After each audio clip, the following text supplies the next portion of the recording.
صباح الخير. بنحب نبارك أول شيء لطلابنا بمناسبة نجاحهم في التوجيهي، وخصوصا الطلبة اللي يرغبوا في الالتحاق بكلية الطب وعلوم الصحة دائرة الصيدلة. بنحب نعطيكم بعض المعلومات بخصوص البرامج اللي بتطرحها دائرة الصيدلة. في عنا برنامجين، برنامج دكتور صيدلي وبرنامج بكالوريوس صيدلي.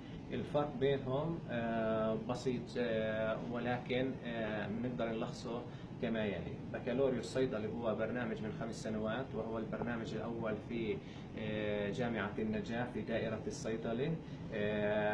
يتكون من 152 ساعة معتمدة، وتكلفة الساعة 50 دينار على الطالب. ال 152 ساعة موزعين كما يلي: 18 ساعة معتمدة إجباري جامعة، 128 ساعة معتمدة إجباري تخصص، و6 ساعات معتمدة اختياري تخصص.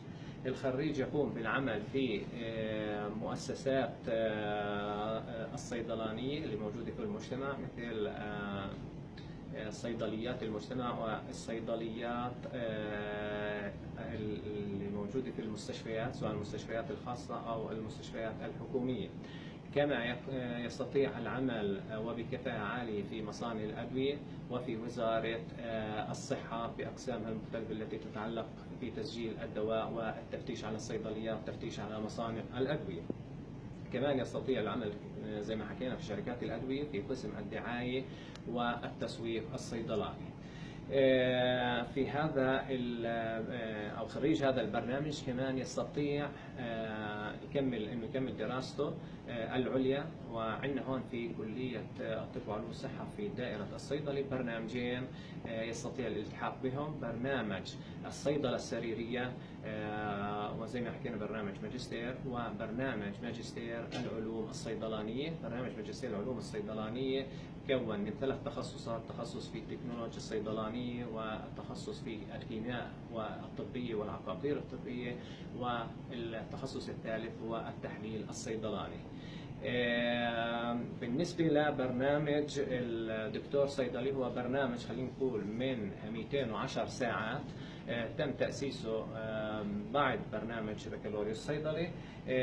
البرنامج مكون من زي ما حكينا 210 ساعات، وتكلفة الساعة 55 دينار. موزعات الساعات كما يلي: 18 ساعة إجباري جامعة، 183 ساعة إجباري تخصص، و9 ساعات اختياري تخصص. ليش بيتميز الخريج في هذا المجال؟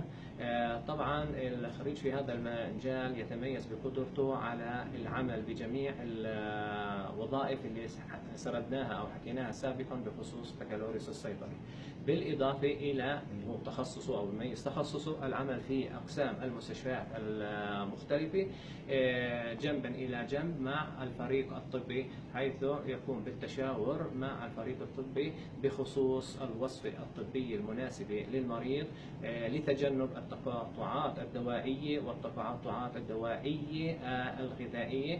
وهذا طبعا يعطينا نتائج طبية أفضل، كما أنه يقلل من تكلفة العلاج على المريض وعلى وزارة الصحة على حد سواء.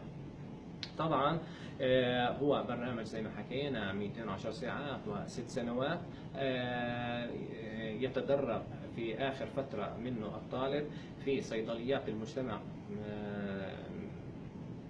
أسوة في خريج بكالوريوس الصيدلي، ولكن آخر سنة بيكون تركيزه على التدريب السريري في المستشفيات أو أقسام المستشفيات المختلفة.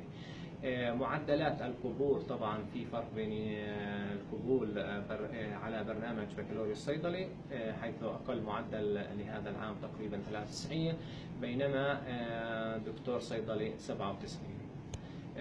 نتمنى لكم قبول جيد أو الحصول على قبول في برنامج الصيدلي أو دكتور صيدلي حسب اختياركم. ننتظركم في دائرتنا ونكون داعمين ومساندين لكم، وأبواب مكاتبنا مفتوحة لجميع طلبتنا لتسهيل مكوثهم عنا ودراستهم عنا.